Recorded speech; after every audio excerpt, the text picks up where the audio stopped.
1 teaspoon கடுகு, 1 teaspoon உளுந்து, கருவேப்பிலை, 1/4 வெங்காயம், வரமிளகாய், 1 ஸ்பூன் சோம்பு, 1 ஸ்பூன் சீரகம், தேவையான அளவு உப்பு.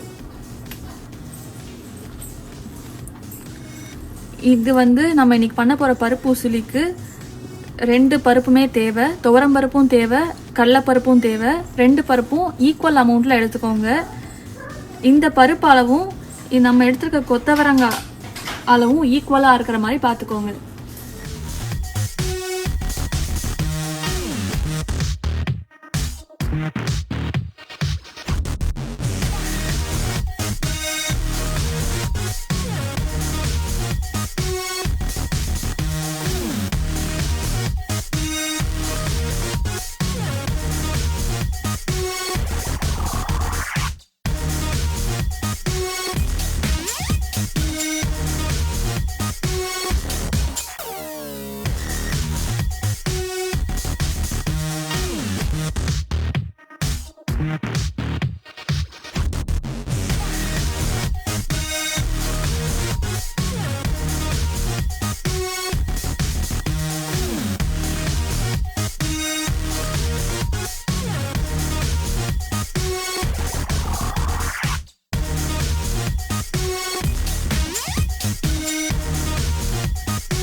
இப்போ அரைச்சதுக்கப்புறம் நல்லா பவுட்ரு ஆகிடுச்சு நம்மளோட பருப்பெல்லாம்.